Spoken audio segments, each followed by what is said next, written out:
From the depths of supreme darkness, I, Hellgear, bring you the updated Shark deck profile. This is what I've been playing with since the new piece came in, and I'm rather happy with how it's turned out.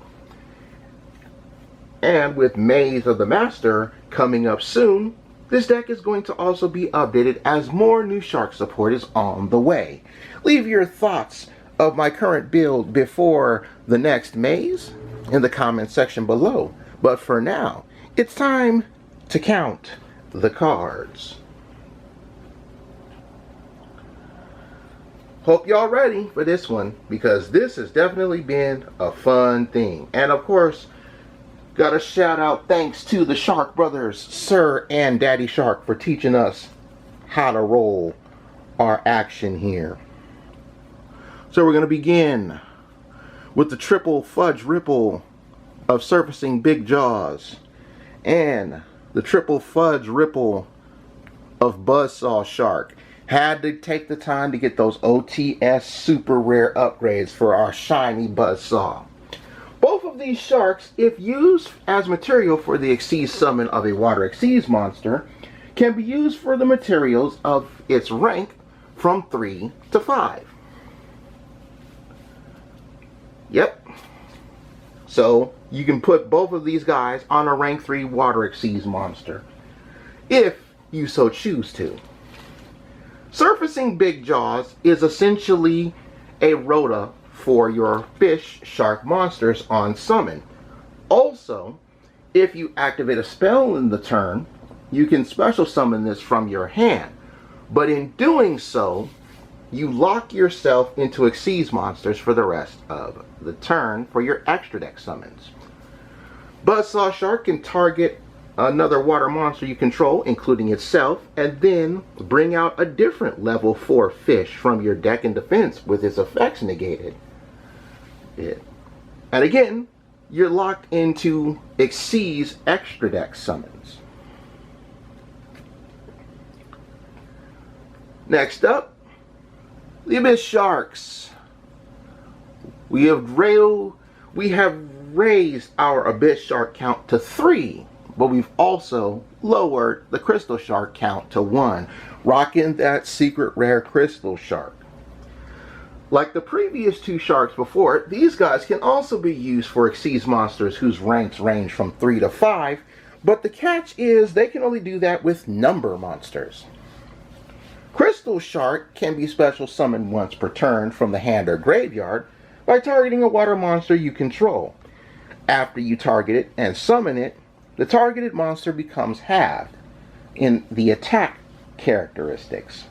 Just remember that if you use this effect, Crystal Shark locks you into Xyz extra deck summons for the rest of the turn.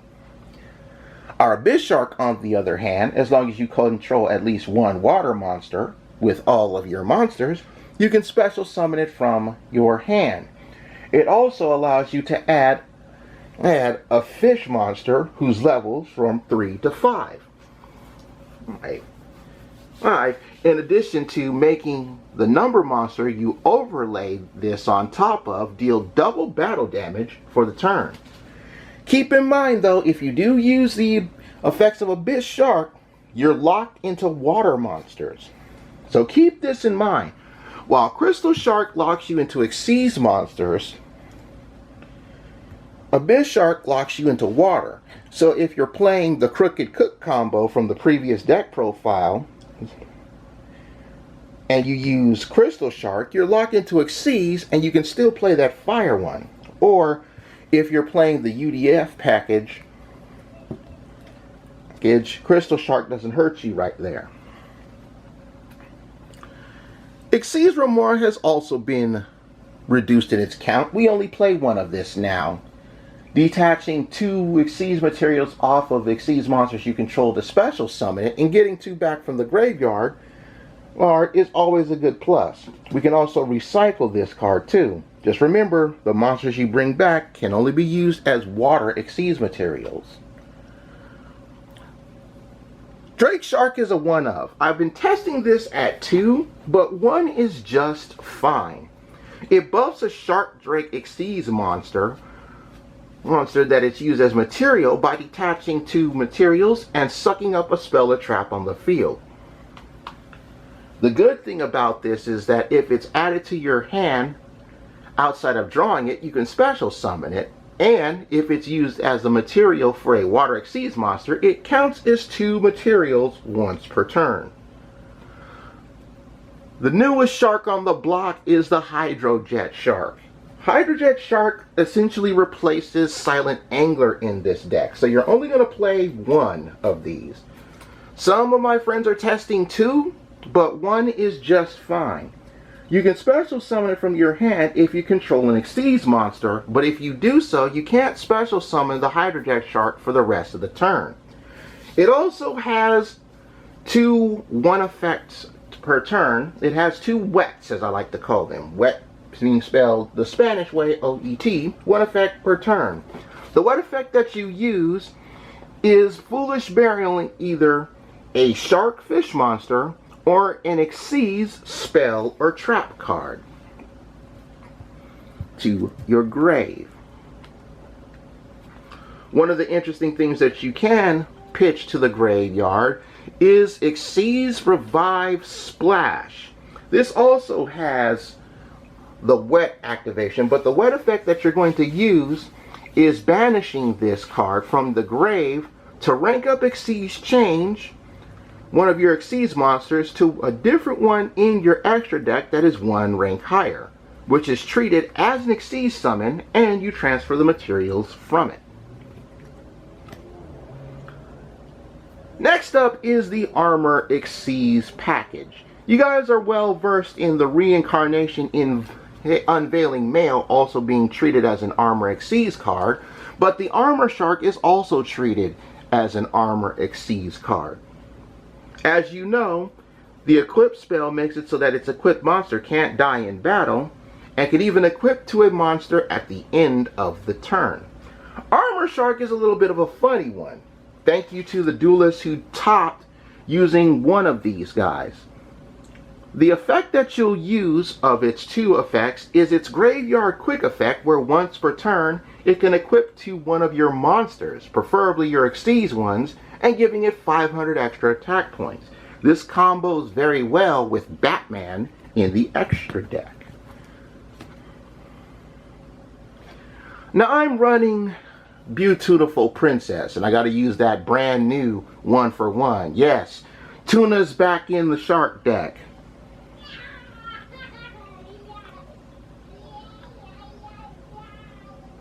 Happy little trooper. He's 4 years old, you guys. But yes, Tuna is back in the deck. It just hurts if this thing gets ashed. But 1-for-1 can cheese it out rather easily. And another thing is, since it sends a monster from your hand to the graveyard per cost, you can actually send your Armor Shark for cost of 1-for-1 to set it up in the graveyard.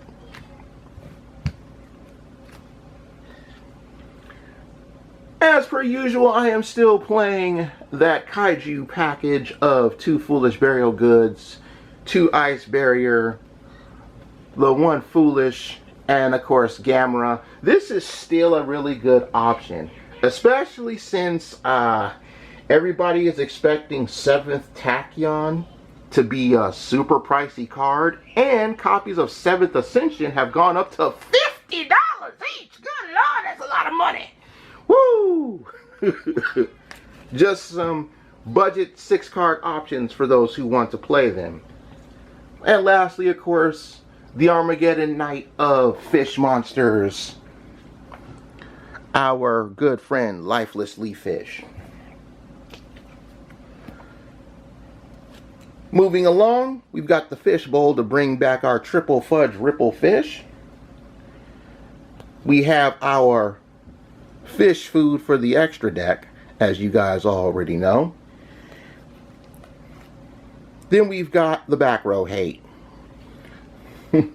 You all know what these cards do. I don't have to explain these to you. We all know how good these are. Just like you know what Call by the Grave does. And I'm also running the 2 Crossout Designators just to have that extra insurance.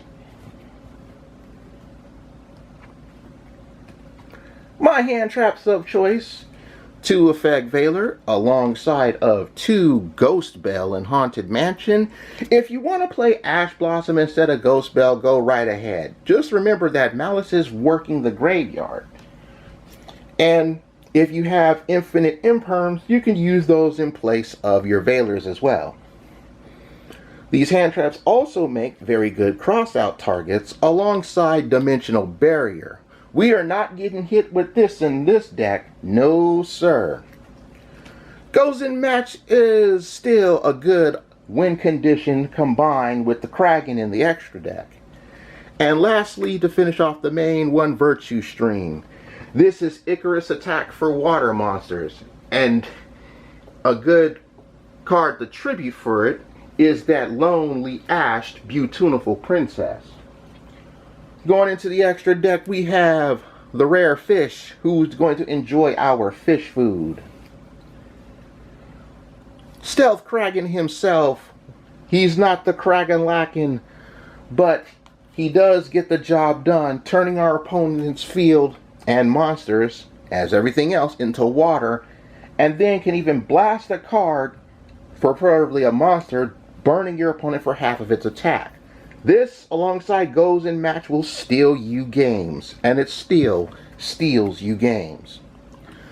The original Shark Drake for Drake Shark, updating into the Shark Drake Vice, which can do multiple attacks per turn, negate your opponent's effects, and strip their monsters of effects and attack points.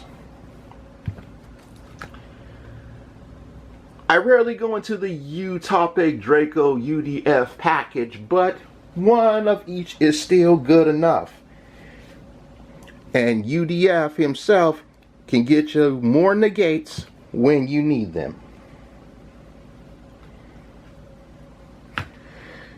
Speaking of which, the Bahamut Shark and Totally Awesome count have both been upgraded to 2. And you can go through both of these in a turn. And if you're not locked into water monsters off of Abyss Shark, you can always overlay your 2 sharks into the UDF package. The Virtue Dragon gets us to our watery Icarus Attack on summon. And then we got our armor package. The full armor Darkray Lancer, which can discard a spell to get online, swing twice, and even cut off monsters. And then the rest of the armored action of Fortress. We don't play the rank 3 anymore. Crystal Zero. And last, but certainly not least, Batman! That's it for this deck. The Shark deck still putting in work. Did you see the featured Shark match from the regional out there in, what was it, France, I believe, that happened a couple months back? I did, and I was happy with how he played, because he got the win, of course. Leave your thoughts of my Shark deck in the comment section below. But for now, I take my cards to the box because I'm done. Bye-bye, everybody.